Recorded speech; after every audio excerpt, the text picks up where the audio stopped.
안녕하십니까. 스픽스 딥톡 시청자 여러분, 송영길입니다. 새해 복 많이 받으십시오. 정말 이제 이 또한 지나가리라는 것처럼 내란 사태가 지나가고, 그러나 아직도 끝나지 않은 상태에서 새해를 맞았습니다. 새해 복 많이 받으시길 바라겠습니다. 현직 대통령의 체포영장 발부하는 초유의 사태가 발생했습니다. 내란 자체가 초유의 사태였죠. 대통령의 신입 쿠데타라는 것이. 그리고 이제 민주화 시대 이후로, 물론 박정희, 이승만 때도 있었지만, 지금 체포영장 을 발부받아서 6일 동안 유효기간이 있다 그러는데 지금 집행 여부가 논란이 되고 있습니다. 그래서 윤석열 내란 수계 피의자에 대한 체포영장 집행과 이에 따른 수사 기소, 탄핵 여부까지 발생하는 여러 가지 법적 쟁점 문제를 오늘 살펴보도록 하겠습니다. 오늘 새해 첫 딥톡 초대 손님으로서는 한동수 변호사님을 모셨습니다. 한동수 변호사님은 충남 태안 출신으로 서울법대를 졸업하시고 판사로 임용되셔서 16년 동안 판사로 재직하시면서 마지막 수원지방법원 부장판사를 끝으로 나오셔서 지적 소유권 관련 변호사 활동을 로펌에서 하시다가 문재인 정부 2019년도에 하반기 때 공모를 통해 대검 감찰부장에 지원해서 감찰부장이 되신 다음에 한 2년 9개월 동안 윤석열 검찰총장과 함께 대검에서 활동하시고 나오셨습니다. 그리고 나서 최근에 검찰심장부에서라는 책을 쓰셨어요. 그래서 많은 독자들의 사랑을 받았는데, 최근에 대검 감찰부장 시절에 윤석열 검찰총장과 사석에서 자기가 육사 왔으면 쿠데타를 하고 싶다라는 발언을 책에 쓰신 바가 있는데, 그 예언대로 정말 이 친위 쿠데타를 일으키게 되었습니다. 아마 복선이 그때부터 깔려 있었던 것 같습니다. 이렇게 귀한 시간 내주신 우리 한동수 우리 변호사님 고맙습니다. 네, 안녕하세요. 네. 네. 특히 제가 한동수 변호사님과 이제 인연이 된 것은, 제가 감옥에 163일 동안 있었는데 갑자기 변호사님이 면회로 오셨다 그랬어요. 그래서 누군가에서 갔더니 우리 한 변호사님 오셔서 저를 위로해 주시고 그래서 제가 감옥 안에서 제가 변호사님 책을 꼼꼼히 줄을 그면서 다 읽어봤습니다. 네. 다시 한번 감사드립니다.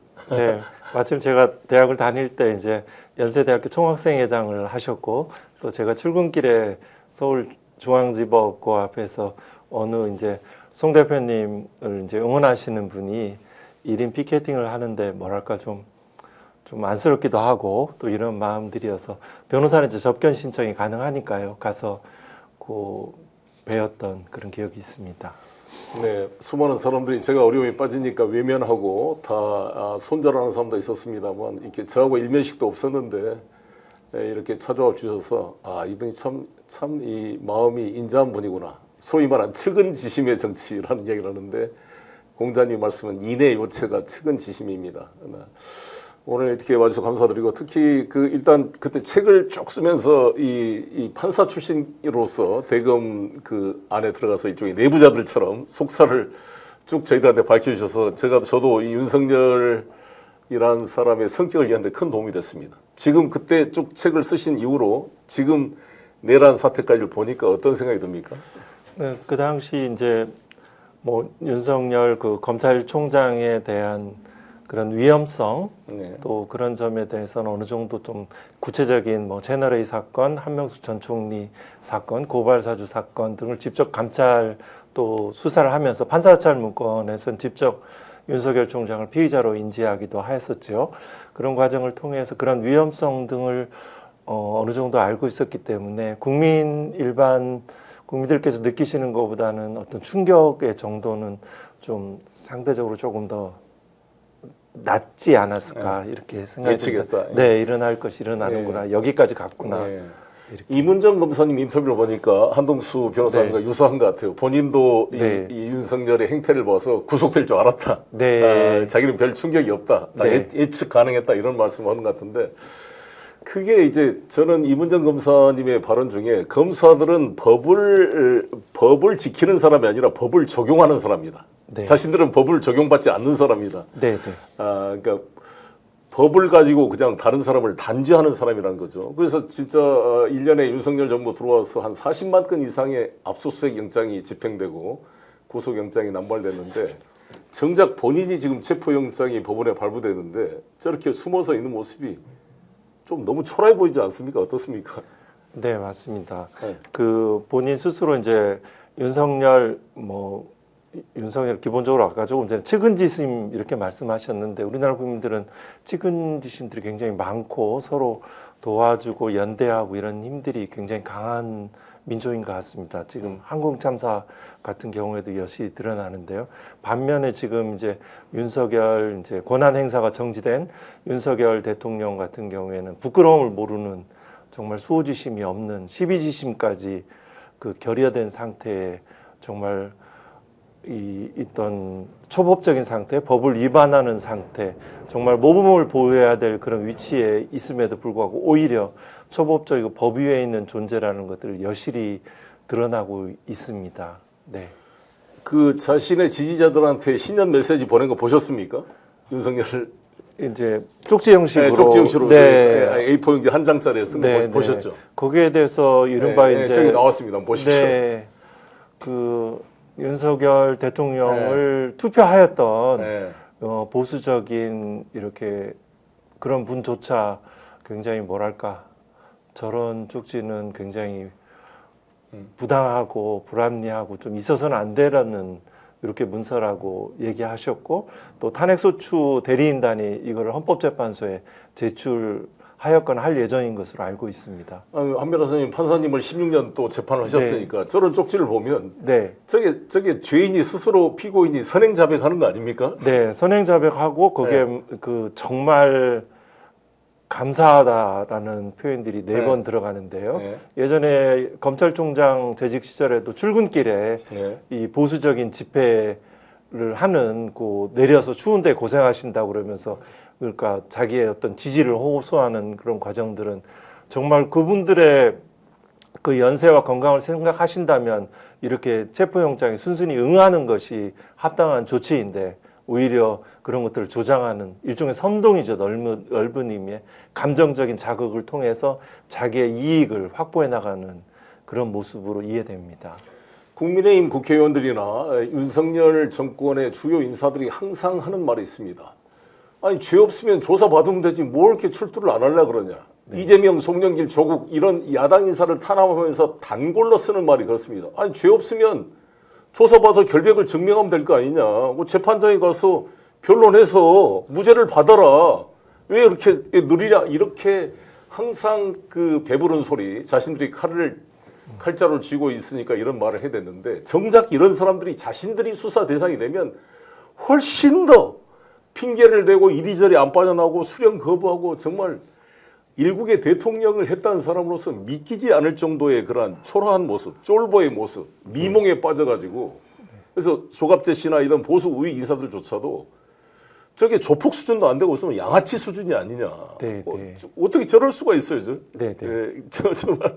그렇죠. 지금 방금 양아치라는 표현을 하셨는데 네. 자기의 이제 조직원의 이제 부하들을 네. 희생을 통해서 자기를 뒤로 숨는 네. 이런 그 당당하지 못한 태도를 지금 보이고 계신 거죠. 네. 그렇죠. 제발로 그거 나와야죠. 걸어 나와야죠. 그리고 이제 그러면 다시 한번 비춰보시랍니까? 그 아까 지금 현장을 제가 저것도 그 보시면 저기에 나라 안팎의 주권 침탈 세력과 반국가 세력의 준동으로 지금 대한민국 위험합니다.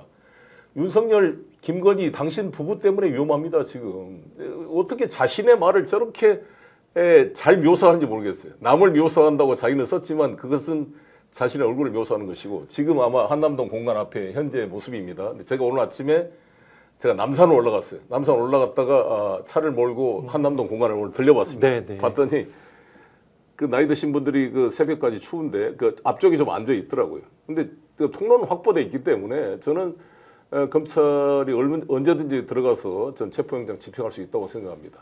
그러면 여기서 체포영장 집행과 관련돼서 지금 정식 변호사인지는 모르겠습니다만 석동현 변호사, 윤곽근 변호사, 그리고 김종민 변호사, 그리고 나경원 의원까지 이 체포영장을 발부한 지금 서부지방법원 판사 이순영 판사의 그 집행영장 발부 내용 중에 형사소송법 110조, 111조, 즉 군사상 기밀을 요하거나 공익상 기밀을 요하는 경우에 책임자의 승낙이 있어야 된다. 이것을 예외 조항으로 이제 국가 이익이 큰 경우는 그건 예외할 수 있다는 조항이 있기 때문에 그걸 적용해서 이 체포영장을 발부한 걸 가지고 이것은 월권이다.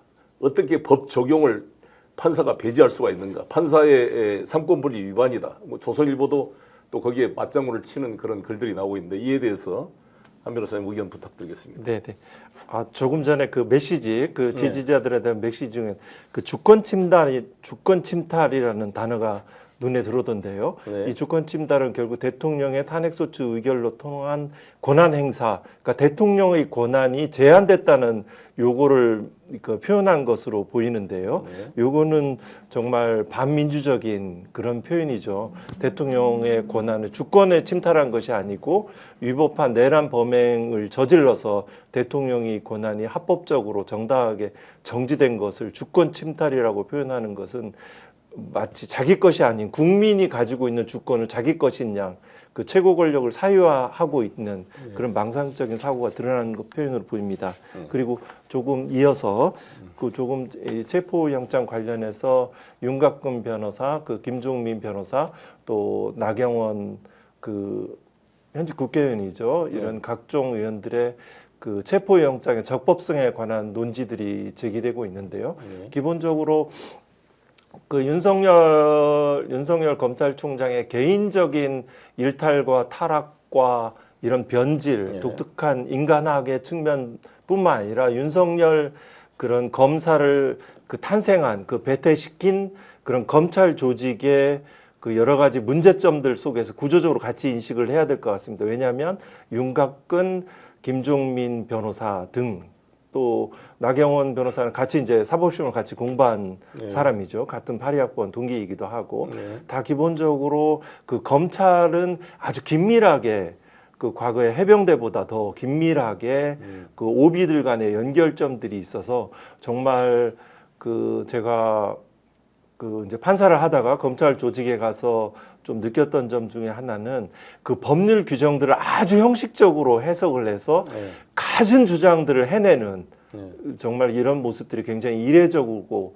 이렇게 생각이 되었습니다. 그 주장하는 체포영장의 각 논지들 뭐 여러 가지들이 좀 있죠. 그런 주장들을 하나씩 다 살펴보면 전체적으로 좀 비논리적이고 억지 주장인 것들이 좀 있습니다. 일단 한 변호사님 보시기에 형사소송법 110조, 111조를 적용을 배제했다. 네. 이승현 판사가 이에 대해서는 이제 의견 부탁드립니다. 네, 그 통상은 이제 체포영장 그 과정에서 이제 그 청구됐던 이 보도를 통해서 보면은 그 변호인 측에서 윤석열 피의자의 변호인 측에서 의견서를 제출하였다라고 그런 대목이 있습니다. 그 의견서의 내용은 제가 보지는 못했지만 필경 그 당시에 그 압수수색에 대해서 그 반대했던 논거로 이 형사소송법 110조, 111조 군사상 비밀과 공무상 비밀이 있는 장소에서는 책임자의 승낙을 받아야 된다는 조항이 법적 근거인데 그 주장이 아마 반드시 포함되어 있었을 것으로 보입니다. 그렇기 때문에 그 체포영장을 담당하는 영장전담 판사가 고심 끝에 그 부분에 대해서도 그 답변을 해준 것이다. 저는 이렇게 보는 것이 자연스럽고 합리적입니다. 그렇습니다. 지금까지 사실상 우리가 이 국수본이 한번 압수수색을 청구했습니다. 이거 실시를 영장을 받아서 시도를 했는데 이 형사소송법 110조, 111조의 근거를 가지고 경호처에서 이것을 거부를 했단 말이에요.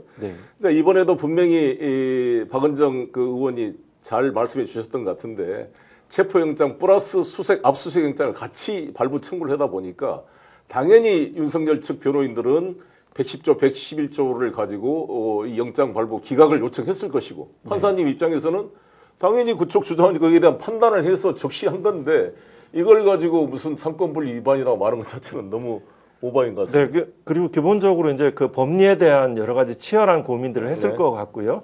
예를 들어 형사소송법 110조, 111조 부분은 일제 식민 시대에서 있던 잔존했던 굉장히 권위적인 그 국가주의적 산물들의 하나이고요.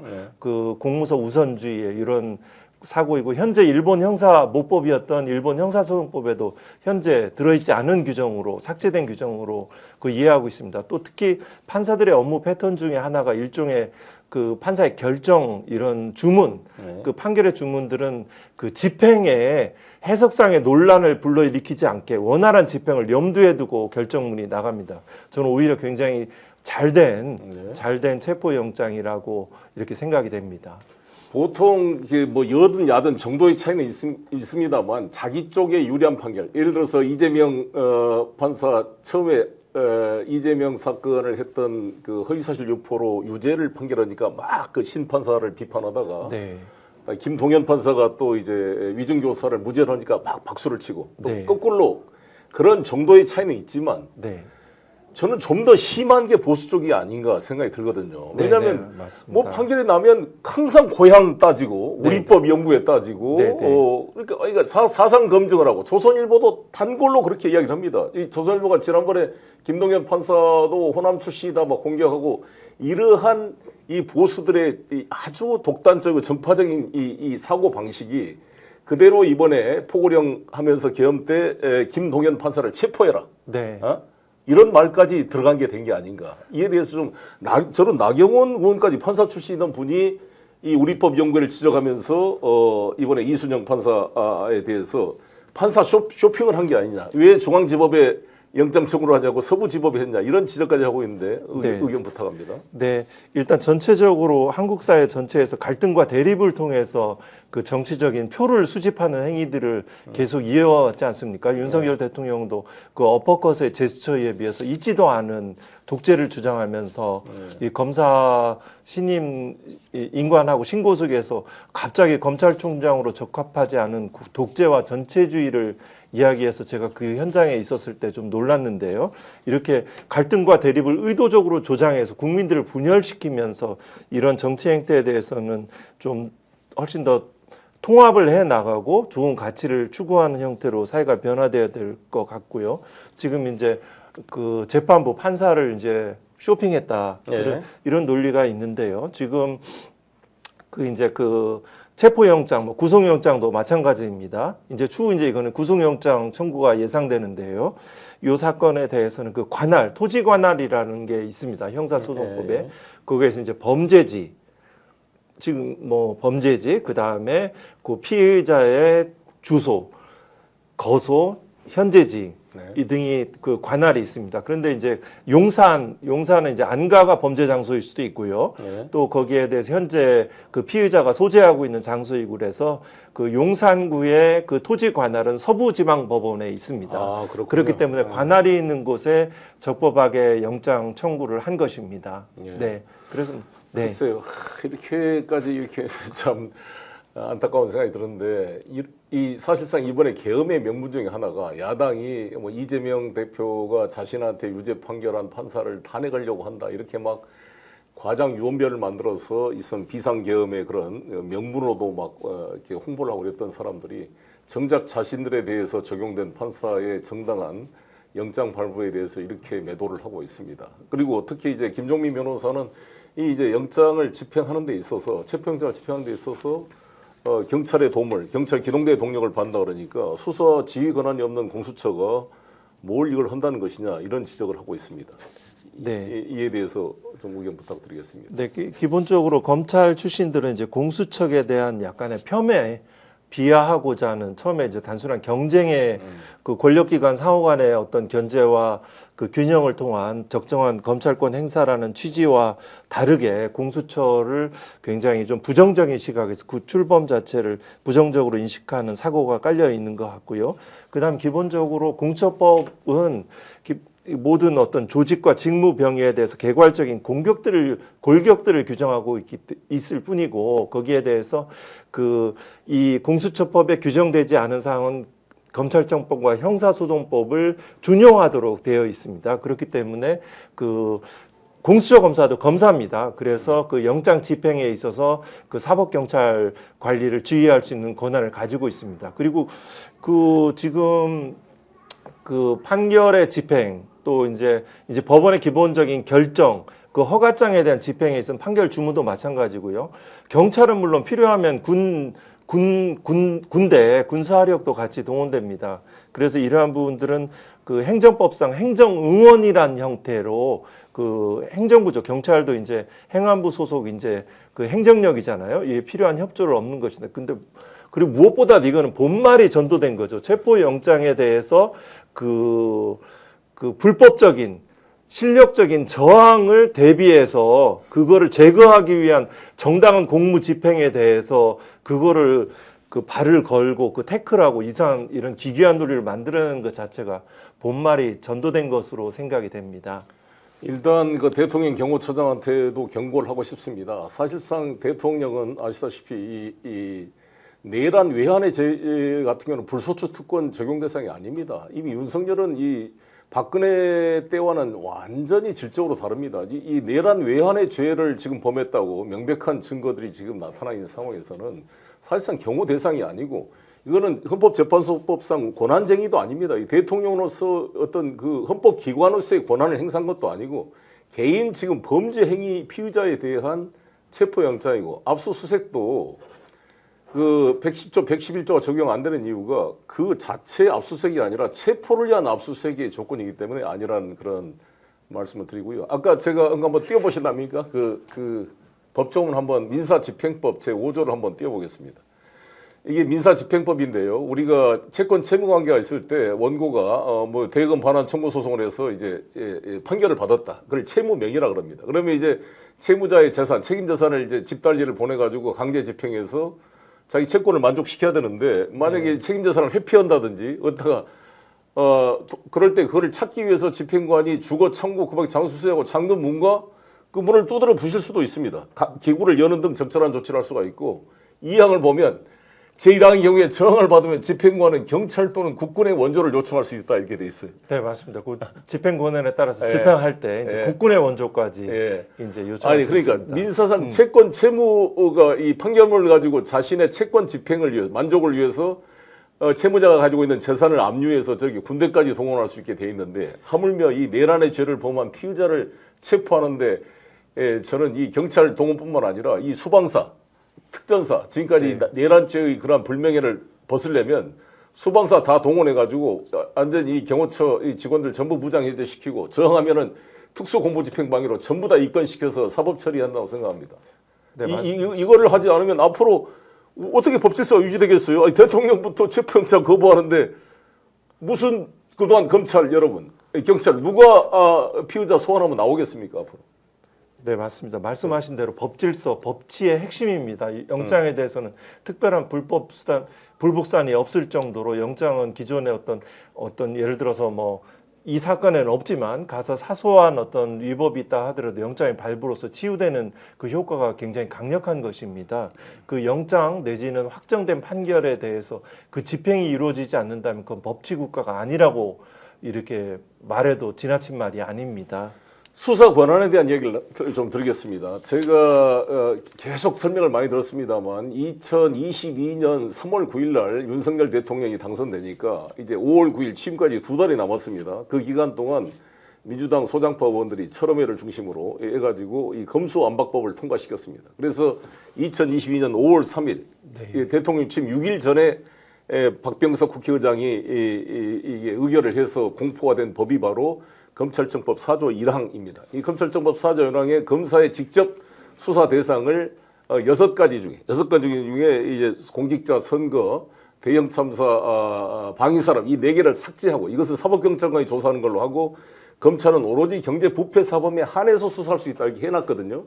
근데 이걸 이제 한동훈 이 법무부 장관이라는 자가 이 법을 껍데기로 만들기 위해서 시행령을 만들어서 검찰의 직접 수사 범위를 확대시켰습니다. 그래가지고 공무원이라는 걸 분명히 삭제했는데 형법 126조 공무원의 직권남용죄를 검사의 직접 수사 대상으로 집어넣어놓고, 그거가 관련된 내란죄, 그래서 이번에 소위 박세현 서울고검장이 특수본부장을 맡아가지고 이 김용현을 구속시키는 등 이걸 한 거잖아요.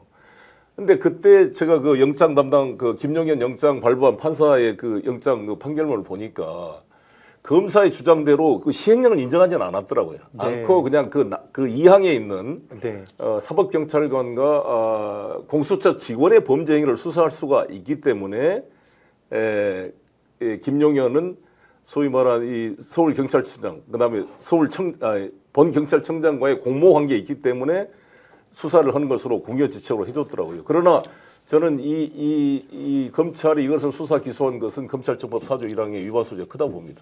네. 천대엽 행정처장께서도 법원에서도 좀 논란 중이라고 말씀했죠. 네, 맞습니다. 지금 그 많은 것을 말씀해 주셨는데요.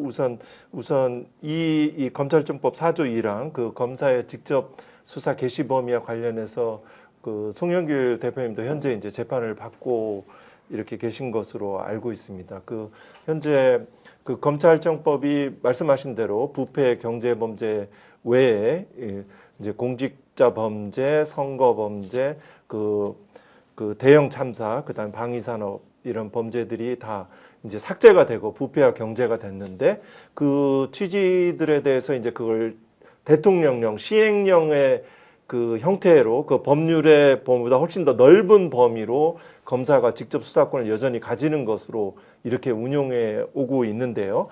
통상 이제 이 부분에 명시적인 대법원 판단은 아직 나오지는 않았지만 합리적인 법률 해석의 방법으로 그 물리적 해석하고 목적론적 해석이 있습니다.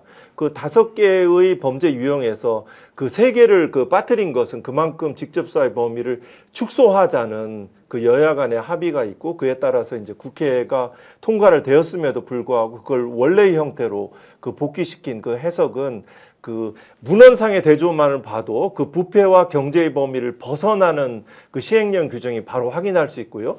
입법의 개정 경위, 그 입법 취지 등을 바라보면 요거는 그 위법한 시행령이다라고 해서 그 위법한 그 명령에 대해서는 그 대법원에서도 직접 판단할 수가 있습니다. 헌법재판소까지 가지 않아도. 그래서 이런 검사의 직접 수사 개시 범위에 포함되지 않은 것으로 수사하고 증거를 수집하고 그 공소 제기된 사건에 대해서는 그 공소 기각 등 공소 제기 절차가 법률에 위반한 것으로 공소 기각 또는 거기에 수집된 증거에 대해 증거 능력을 배제해서 실질적 판단으로 그 무죄 판단을 엄격하게 하는 것 등의 그 적극적인 소송 지휘가 요망된다 하겠습니다.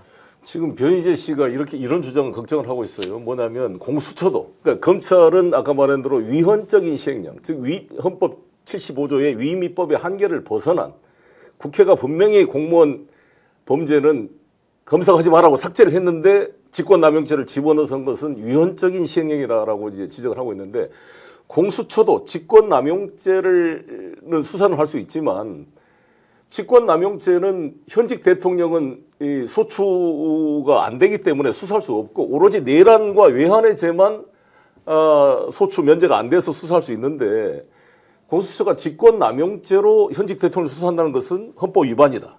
그리고 거기에 연관 사건으로 내란죄를 한다는 것은 좀 편법이다 이런 지적을 하고 있는데 이에 대해서 어떻게 생각하십니까? 그러니까 이제 그 상황에 따라서 이제 주장의 논리가 이제 바뀌고 있는데요. 네. 그 이제 뭐 송 대표님 기소할 당시에는 그거를 이제 할 수 있는 것처럼 또 하다가 지금 당장 이제 검찰 출신들의 어떤 뭐 오비 변호사 등을 포함해서 이거는 또 안 된다라고 주장을 하고 있죠. 그렇지만 이 사건의 적법성 여부는 저는 이제 수사 단계하고 기소 단계를 좀 구분해서 파악하는 것들이 훨씬 더 실질적으로 유용하다고 생각을 합니다. 수사 단계에서는 이 부분에서 이제 영장 발부 형태로 기존에 이제 구속영장도 발부됐고 또 이건 이제 체포영장도 발부됐고 또 그 잇따라서 이제 구속영장이 이제 발부가 뭐 거의 확실시 되는데요. 이 수사 과정에서의 문제에서는 이런 불법의 문제는 상대적으로 크게 문제되지는 않고 다만 이제 공소 제기 후에 공소 제기된다면 정면으로 이 부분은 또 이렇게 논의가 될 것 같습니다. 그런 맥락에서 특검들이 현재 뭐 민주당을 중심으로 논의되고 있는 것으로 알고 있습니다. 저 송영길이 사실상 작년 1년 전부터 송영길에 대한 수사, 즉 정당법 위반으로 저를 수사한 것은 이것은 별건 수사, 198조 이 형사소송법 위반일 뿐만 아니라 애초에 검찰청법 4조 1항으로 검사의 직접 수사 대상이 아닌데 지금 서울중앙지검 특수부 2부 김영철 검사, 장시호 유착관계 의혹 있는 김영철, 최재훈 이 자들이 저를 수사한 거로 저는 이것은 형사소법 327조 2호에 법령에 위반된 공소적이니까 공소 기각을 해달라고 제가 일관되게 주장하고 있습니다. 곧 판결이 나오겠지만 이렇게 저에 대해서는 이렇게 마음대로 돈봉투 사건 가지고 검사들이 이렇게 수사 권한도 없으면서 해 먹어놓고 정작 윤석열 자기가 이제 문제가 되니까 이 검찰청법 4조 1원을 가지고 변론을 하고 있습니다. 그러니까 저는 이제 이런 생각이 들던데요. 지금 한 변호사님 부정선거 지금 그 음모 이론에 꽉 빠져 있잖아요. 네, 근데 맞습니다. 이 부정선거를 주장하는 전광훈 목사나 신혜식 씨 뭐 전부 지금 아스팔트 보수들이 가장 존경하고 따른 사람이 이승만 박정희 대통령 아닙니까? 네, 근데 부정선거 원흉은 이승만입니다. 정말 이승만 때 얼마나 부정선거를 심하게 했으면 3.15 부정선거를 가지고 마산에서부터 광주에서 서울에서 4월 혁명이 일어나서 이승만이가 쫓겨난 거 아닙니까? 그때는 네. 올빼미 표에 뭐 피아노 표에 아예 그냥 가짜 표를 사할씩 미리 투표해서 집어넣어가지고 투표한 바꿔치기 할 수 있는 부정선거는 다 동원한 게 이승만 아닙니까? 그리고 박정희 대통령 때는 군과 공무원을 다 동원해서 할당을 했어요. 우리 아버지가 시골 면사무소 계장이었는데 아예 박정희 때 할당이 왔답니다. 몇 득표 몇 프로. 사실상 이제 비밀 투표가 아니었죠. 와, 네. 공산당 식으로 했죠. 네. 이랬습니다, 여러분. 정광훈 목사님. 예? 이승만, 박정희 그렇게 존경하는 이 두 분이 부정선거의 원흉입니다, 우리나라에. 이런 부정선거 원흉한 독재와 싸워서 수많은 시민들이 민주주의를 만들어 놓으니까 마치 신장을 깔아놓으니까 개구리 뛰어간다고 이 민주주의의 헌정 효과를 자기들이 다 무임승차한 사람들이 그 독재와 싸워서 만든 이 민주주의를 자기들이 악용해서 그걸 남용해서 지금 이 공격하고 있는 게 우습게 생각이 됩니다. 어떻습니까? 네, 맞습니다. 네. 그 우리나라는 그 지난한 그 독재의 시대를 거쳐서 말씀하신 대로 뭐 스포츠이기는 하지만 2002년도 월드컵 때 우리의 그 광장에서 많은 시민들의 한 마음을 보았고요. 또 박근혜 그 탄핵 그 국면에서 또 광장에서 많은 그 촛불 혁명들이 있었고 그런 어떤 승리, 민주주의에 대한 공고한 역사들을 그 왔고 지금 현재의 국면에도 이런 큰 줄기와 대세는 그 변함이 없다라고 봅니다. 다 쓰러지는 존재들의 그 마른 풀과 같은 헛된 이야기들이라고 생각합니다. 물론 방심하지 말고 끝까지 이제 주체들이 나서야 되죠. 그러니까 그 노무현 대통령이 그러셨죠. 그 민주주의의 최후의 보루는 깨어있는 시민들의 조직된 힘이라고 마찬가지로 헌법학의 관점에서는 최종의 헌법 수호자는 그 국민의 투철한 헌법 의식입니다. 네. 최상목 그 대행에 대해서 좀 말씀을 나누겠습니다. 최상목 대행은 경제부총리지만은 서울 법대 출신입니다. 네, 맞습니다. 우리 선배님 되시네요. 파리학번인데 사법시험을 준비하지 않고 재경 그 그렇죠. 행정고시를 준비한 걸로 알고 있습니다. 전 의장님도 서울 법대 출신인데 경제 쪽으로 갔죠. 네. 근데 어찌됐건 법을 공부하신 분인데 이번에 헌법재판관 그 3명을 임명하면서 2명만 임명하고 1명은 여야 합의를 해라라고 마은혁 그 후보자를 빼버렸는데 네. 이거는 헌법 위반이라고 생각이 들고 우리 헌법재판소 우리 헌법 111조 제2항에 따르면 헌법재판관은 구인 중에 3명 국회가 선출한 자를 임명한다 이렇게 돼 있어요. 맞습니다. 이건 아주 요식행위잖아요. 맞습니다. 대통령 권한도 아니고. 네. 이건 그냥 절차적 규정인데. 네, 맞습니다. 그래서 이제 헌법재판소의 구성원에 대해서 대통령이 그 경우에 따라서 4명, 5명, 6명에 대해 실질적으로 행사할 수 있어서 그래서 아마 그 국회의장이 권한쟁이 그 심판을 청구한다라고 보고 아마 그 머지않아 또 한 명도 추가적으로 이렇게 헌법재판소 결정이 따를 것 같습니다. 헌법 최고의 그 법 해석 기관인 그 대법원 또 헌법재판소의 결정은 존중돼야 됩니다. 그 판사의 영장 발부 판사의 견해가 존중돼야 되는 것처럼 그거는 뭐 추가되리라고 봅니다. 그렇습니다. 신속하게 진행될 겁니다. 시청자 여러분, 저는 지금은 전 대검 감찰부장 출신인 이 수원지법 부장판사 출신 우리 한동수 변호사님과 대화를 나누고 있습니다. 저는 최상목 그 대행이 이걸 아래로 보는데 우리 헌법 111조가 헌법재판관 9명을 구성하는 원칙으로 대법원장이 지명하는 3인, 국회가 선출한 3인, 대통령 자신의 권한 3인입니다. 이 3인이 대통령 몫 3인이라면 이해할 수도 있어요. 그러나 이거는 국회 몫으로 여야가 이미 사전에 합의가 돼서 절차를 거쳐 선출한 3명을 1명을 빼고 2명만 임명한다? 그러면 사실상 대통령이 자기 몫도 아닌 국회 몫까지 실질적 임명 권한을 행사해버린 건데 그러면 그렇습니다. 3권이 균형 3대 3대 3으로 중립적인 헌법재판소를 만들고자 하는 헌법적 결단을 위반한 거 아닙니까? 네, 맞습니다. 사실상 대통령이 모든 권한을 다 갖는 꼴이 되는 건데 네, 맞습니다. 있을 수 없는 저는 헌법 위반이라고 봅니다. 근데 더 기가 막힌 것은 이 2명 임명했다고 지금 정지석 비서실장을 비롯해서 최상목 대행을 핍박하면서 사표를 냈고 또 거기에 국무회의 참여했던 김문수를 비롯해서 뭐 법제처장인가요? 뭐 김문수 노동부 장관, 뭐 이런 그다음에 김태 뭐 방통위 부위원장이 판사 출신 아닙니까? 네네. 김태규? 네네. 좀 뭐 특이한 존재. 이런 분들이 최상목 대행을 핍박하면서 왜 국무회의에 안건도 없이 혼자 했냐 하는데 여러분 그 헌법책을 보세요. 국무회의 안건에 들어있지가 않습니다. 국무회의 이 안건 자체에 헌법 규정에 국무회의 안건은 나와 있지가 않아요. 하나도. 나는 이해할 수가 없는데 이걸 가지고 핍박을 했다 그래서 정말 이 가관이다 이런 생각이 드는데 그래서 지금 이 우원식 국회의장께서 권한쟁의 심판을 청구했고 김정환 변호사라는 분이 지금 헌법 소원을 제기해놨습니다. 아, 네네 그렇습니다. 또 이제 결국에는 이제 나라의 모든 문제와 지금 이제 송 대표님하고 제가 대화를 나누면서 되게 이분의 장점이라고 생각하는 것은 그 법학에 대한 이제 사법시험도 하시고 법학에 대한 해석에 대한 이해들이 좀 제가 느껴져서 되게 이분의 큰 장점이구나 싶은 생각이 들었습니다. 뭐냐면 전체적인 모든 이제 국민 주권도 그렇고 헌법 제정 권력, 개정 권력도 최후의 형태는 헌법이나 법률의 제정으로 이제 달성이 되고 그렇게 완성이 돼가는 과정인데요. 지금 이 지점에서 말씀드리고 싶은 거는 그 대통령실은 되게 측근에서 대통령의 최고의 의사결정을 보좌하는 사람들인데 어떻게 이렇게 편면적인 하나 일색인 일방적인 그 최소한의 균형 감각을 상실하신 분들이 이렇게 포진되어 있을까?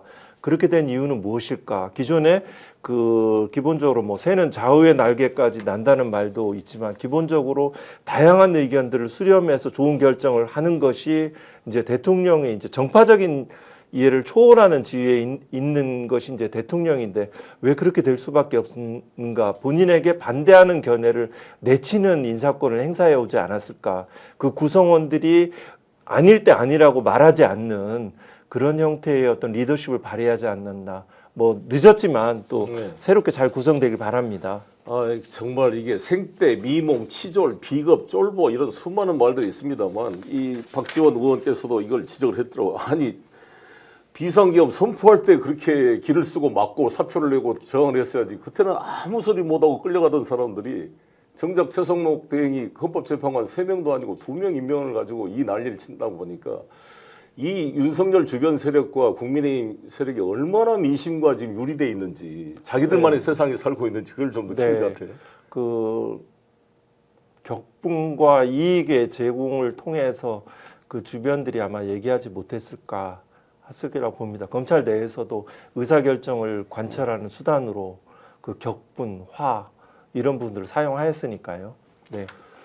그래서 아니 더구나 헌재에서 이미 그 3명 다 임명이 맞다고 공개적으로 언론에 이야기를 했는데. 네, 맞습니다. 참 이게 박은정 검사가 이런 말씀 하시던데 이미 검사들도 다 손절해가지고 아니 심우정 검찰총장과 그 박세현 고검장이 이끄는 특수본이 김용현을 내란죄로 구속 기소하면서 그 공소장에 수없이 윤석열이 지시해서 했다는 걸 다 적시를 했잖아요. 네, 맞습니다. 생생하게 적시를 다 해놓고 총을 쏘서라도 때려 부셔서 끌어내라.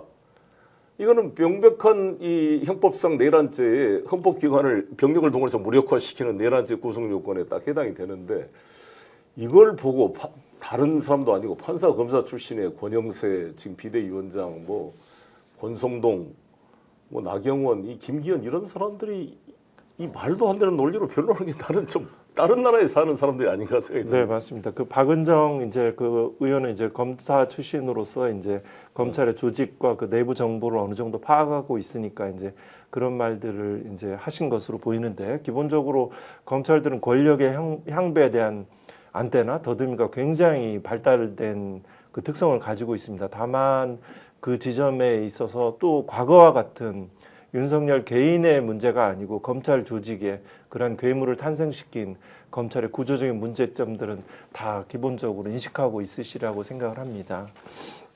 그 지금의 국민의힘의 행태에 대해서 대부분 이제 중립적인 분들도 완전히 민정당 시대로 돌아가는 게 아니냐. 그러니까 그때 이준석 그 당 대표를 세워가지고 좀 젊은 사람들 이대남 보수적인 약간 중도적인 사람들을 외연을 확장해서 윤석열 당선되는데 기여를 했잖아요. 네, 나중에 맞습니다. 이준석 대표가 맞습니다. 반성하면서 양도 구육을 했다. 맞습니다. 양머리를 걸어놓고 개고기를 팔았다고 몇 번 반성을 했습니다만 그런 사람도 다 내치고 내부 네. 충실자다 하고 자기한테 네. 조금이라도 의견을 제시하면 내쳤는데 한동수 변호사님이 직접 이제 한 2년 반이 넘게 검찰총장 때 윤석열 씨와 같이 활동을 해보니까 좀 이게 어떻게 평가가 됩니까? 이런 행위가. 일단 이제 검찰총장은 이제 굉장히 이제 뭐 검사 동일차로 해서 최고 정점에서 가장 역대 검찰총장 중 가장 큰 힘을 발휘를 했습니다. 그 지휘권 문제도 그렇고 그 특수활동비도 정말 아주 많은 액수를 되게 자의적인 집행을 많이 했고 그 권한을 많이 행사를 했고 그리고 이제 그 검찰권을 마침내 이제 수사정보정책관실 뭐 일종의 엘리트 검사죠. 엘리트 수사관들에 대해서 그 자신의 처의 장모에 관한 대응 문건들을 리뷰하도록 한다든가 여러 가지 그 개인의 어떤 로펌처럼 이렇게 검찰권을 사유하는 형태 그리고 기본적으로 자기가 이제 대권 후보로 나서기로 계획 하에서 여러 가지 검찰권 어떤 표적 수사, 정적인 수사들을 계속 이끌어 왔죠. 뭐 이런 측면들을 그런 것들을 가지고 이제 마침내 이제 최고 권력인 이제 대통령이 되면서 대통령의 권한까지도 이제 사유화하면서 이런 굉장히 오만과 극도의 교만의 상태 이제 극에 달한 형태여서 이미 이제 기울어지기 시작한 단계에 이르는 것 같습니다. 저는 지금 단계에서 검찰이 해야 될 가장 중요한 과제가 이 김건희 씨에 대한 수사 체계와 소환 조사 구속 기소라고 생각이 듭니다. 근데 아시다시피 김건희 최은수 씨에 대한 도이치모터스 주가 조작 의혹 23억의 시세 조정으로 이익을 얻은 것으로 알려져 있는데 서울중앙지검이 무혐의 처분을 해서 이창수 중앙지검장, 조상원 4차장, 최재훈 반부패수사 2부장이 탄핵 소추가 돼서 지금 직무가 정지되어 있습니다. 이에 대해서 최강욱 고발인이 항고를 해가지고 지금 서울고등검찰청에 이 사건이 계류가 되어 있거든요. 이에 대해서 심우정 총장이 국회에 나와서 법사위에 답변하기를 그때 추미애 장관이 수사지휘권 배제, 검찰총장 배제는 서울중앙지검에 한정된 거기 때문에 서울고검은 자기가 수사지휘권을 행사하겠다 이렇게 약속을 했습니다. 네, 그러면 네. 심우정 총장과 지금 박세현 고검장은 현직 대통령조차도 내란죄로 수사할 의지를 보이고 있는 마당에 뭐가 두려워서 그 부인, 사실상 모든 사태의 원흉, 이번 비상계엄도 자기 부인의 범죄 행위를 지키려고 비상계엄 발동한 거 아니냐 이런 추측 기사가 나오고 있잖아요. 그러면 네. 자기 관할에 있고 수사권 시비가 전혀 없는 김건희 지금 서울고검 계류 사건을 수사 제기 명령 내려서 빨리 소환 조사하고 출국 금지 시켜야 될 거 아니겠습니까? 정말 이걸 왜 안 하고 있을까요? 네, 일단 그 김건희 특검에 이제 그만큼 이제 이렇게 정말 뜻하지 않은 그 계엄령과 그 포고령 그 선포의 배경은 이제 김건희 특검 등 내지는 여러 가지 지지율 등 더 이상 만회할 수 없는 압박감들이 국민들께서 생각하시는 것보다 훨씬 더 뭐랄까요? 이 속의 내면이 약한 존재입니다. 그래서 그 속에서 이제 이런 상상할 수 없는 이런 행태를 보였는데요. 거기에 대해서 이제 애초에 그만큼 김건희 특검은 굉장히 약한 고리이죠. 피해자 김건희의 어떤 유혹과 충동질에 넘어갔다 하여서 그 책임이 면책되는 것은 아니지만요.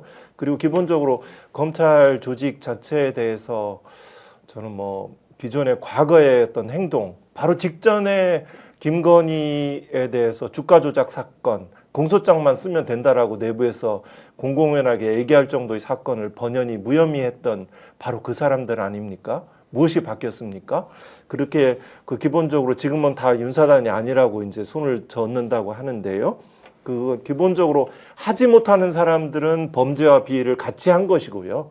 기본적으로 그 끝까지 나가지 또 그렇지 않은 사람은 기본적으로 그 나갔을 때 그 제 식구 감사위가 나오는 것은 그 이제 변호사로 나갔을 때 영업과 또 직결되기도 하고요. 또 자기의 또 예상되는 여러 가지 보복들 아주 그 외면 그 왕따 이런 부분에 대한 두려움도 있을 것이고요. 기본적으로 뭐 범죄와 비위를 같이 공유한 측면들이 꽤 많다라고 생각을 합니다. 특수활동비 부분에서 자유로운 검사들이 없으니까요. 그렇습니다. 쉽게 말해서. 예. 네.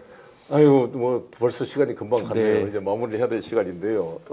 사실상 그 우원식 그 의장님의 권한쟁의 심판 그리고 김정한 변호사님의 헌법 소원이 빨리 처리가 돼서 지금 전원재판부에 10년 나가니까 마은혁 그 후보자도 빨리 임명이 됐으면 좋겠습니다. 마은혁 그 재판 후보도 저하고 같은 또래인데 뭐 인민노련에 뭐 있었다 노회찬 의원하고 지적했는데 저도 인민노련에 있었습니다만 마은혁 씨는 전혀 몰랐습니다. 몰랐는데. 네, 네. 그렇게 인민노련 노회찬 씨가 했던 인천지역 민주노동자연맹은 주체 사상을 비판하면서 자주적으로 노동자 권익을 위해 싸웠던 단체입니다. 네. 이런 점은 하나도 조선일보 지적하지 않고 마치 이것을 이상하게 또 색깔론에서 할 문제는 아니다 이렇게 말씀을 드리고 싶고요.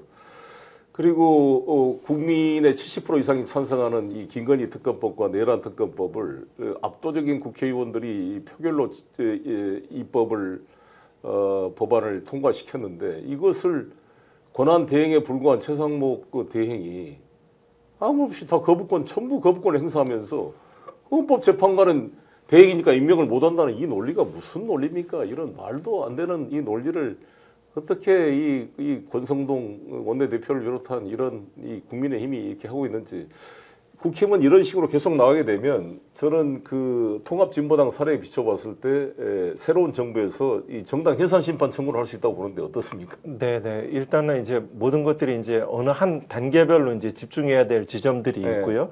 지금은 일단은 탄핵과 네. 그 다음에 현재에서 그 수사에서 수사 대상 피해자에서 뭐 여기도 여전히 무슨 증거 능력 문제들도 있을 네. 수 있고요. 검찰의 제19 감싸기의 문제도 있을 수 있고요. 여러 가지 뭐 내란 목적, 뭐 살인 예비 음모라든가 여러 가지 2차 계엄 등 여러 가지 밝혀지지 않은 부분들이 있잖아요. 네. 이런 부분들이 이제 준비를 해 나가고 지금 말씀하시는 그런 사항들 뭐 검찰 개혁이든 법원 개혁이든 이런 부분들은 추후에 이제 그 권력 구조들이 대선 후에 네. 다시 네. 그 놓치지 말고 추진되라고 봅니다. 저 무엇보다도 마은혁 헌법재판관 후보자를 말씀하셨는데 뭐 여러 가지 글쎄 제가 뭐 경험한 바에 의하면 그 정책인 중립성을 또 지키려고 노력하고 뭐 과거에 뭐 학생 운동을 하였건 시민 운동을 하였던 간에 판사의 정치적 중립성을 지키려 하고 그 헌법재판관 구성원들을 어느 정도 직간접적으로 아는데 한결같이 다 기본적으로 기일의 진행들은 대해서는 함부로 흔들리지 않는 네. 이 사건들의 그런 최소한의 양식들은 가지고 있는 분들로 알고 있기 때문에 또 뭐 잘 또 큰 방향성에서 일탈하는 일은 없으리라고 생각을 합니다. 국민들이 많이 불안해하시고 예. 이 예측 불가능한 사안들을 절실하게 좀 인지해 주셨으면 하는 바람입니다. 예, 이제 마무리를 해야 될 것 같습니다. 새해 첫 그 딥톡, 송예리 딥톡, 오늘은 저희가 존경하는 우리 한동수 변호사님, 전 대검 감찰부장님이셨고 또 수원지법 지방법원 부장판사님이셨던 한동수 변호사님을 모셨습니다. 저 얼굴을 보더라도 너무 인격이 배어나고 이런 분들이 판검사를 하면 얼마나 나라가 그래도 좀 안정이 될까 이런 생각을 해봅니다. 정말 이 선비 같은 분이 이 대검찰청 감찰부장으로 2년 반이 넘게 있으면서 권력의 심장부에서라는 책을 썼는데 꼭 한번 일독을 권하고 싶고요. 또 다음 기회에 훌륭하신 우리 한 변호사님 또 모시도록 하겠습니다. 마무리 말씀 한번 인사 말씀해 주시죠. 네, 저도 이제 뭐 그 판사 뭐 법조 3년을 좀 경험을 하였는데요. 그 중에 이제 판사가 저한테 가장 또 맞지 않나 이런 생각이 들 정도인데 또 마침 이제 그 재판 과정에서 형사소송의 이념 중에 하나가 이제 실제 진실 판결과 적법 절차라고 있는데 그 양자가 조화롭게 해석이 안 될 때는 적법 절차가 우선해야 됩니다. 지금 판사들의 그 재판에서 훨씬 더 직권적으로 검사가 객관 의무를 지키지 않을 때, 즉 피고인에게 유리한 증거들을 제출하지 않을 때는 그 제출 명령도 내릴 수 있거든요. 왜 그 진술서 왜 제출하지 않냐? 그 왜 지금 최혜병 사건 그죠? 네. 박정훈 대령에 대해서 왜 그 비아폰 김기환 사령관의 비아폰을 왜 제출하지 않냐? 네. 제출 명령을 내리고 안 그러면 압수수색도 할 수 있습니다. 네. 이 직권 심리주의 구조를 훨씬 더 발휘를 하셔서 그 검찰권에 대한 통제들에 대해서 훨씬 더 그 재판권을 좀 행사를 하셔서 그 적법 절차를 보장하고 공소유격 판결 등 증명력 판단에 훨씬 더 좀 과감하게 하셔서 국민들에 대해서 그런 올바른 그 전문성, 지금 현재 전문성이 결여됐다는 평가도 받고 있을 정도가 아닙니까? 그 사법부에 대한 또 기대들을 마침 또 송영길 요 대표님도 이제 선고기를 좀 앞둔 굉장히 경험 없는 와중에서도 이렇게 우리나라 민주주의 미래를 걱정하시는 모습을 보고 있습니다. 네, 이렇게 좋은 자리에서 또 말씀 나눌 기회가 있어서 좋았습니다. 감사합니다. 네, 감사합니다. 네. 정말 이 품격 있는 우리 한동수 변호사님의 말씀 너무 감사드리고요. 저는 말씀드렸던 대로 1월 8일 날 다음 주 수요일 날 오후 2시에 서울 중앙지법에서 제 이제 판결이 있습니다. 검찰이 저를 9년 징역형을 구형했는데 저는 마음을 비우고 그동안 최선을 다해 무죄 변론을 했기 때문에 겸허하게 결과를 기다리도록 하겠습니다. 그리고 만약에 그 다음 날 9일 날 일정을 잡을까 말까 했습니다만 일단 잡아놨습니다. 양부남 국회의원님 검사 출신이죠. 광주 서구 의뢰 양부남 국회의원님을 모시고 그때까지 이 체포영장이 어떻게 집행될지 모르겠습니다만 윤석열 내란 범죄자들의 수사 기소 문제를 다시 한번 이제 검찰의 입장에서 다시 한번 양부남 의원님을 모시고 검토해 보도록 하겠습니다. 그러면 다음 주 목요일 날 4시에 여러분 뵙도록 하겠습니다. 그리고 정말 이 제주 항공 사고자 모든 분들에게 정말 마음 깊은 애도를 표하고 빨리 수습되고 재발 방지 대책이 만들어지기를 기원드리겠습니다. 감사합니다. 고맙습니다. 감사합니다.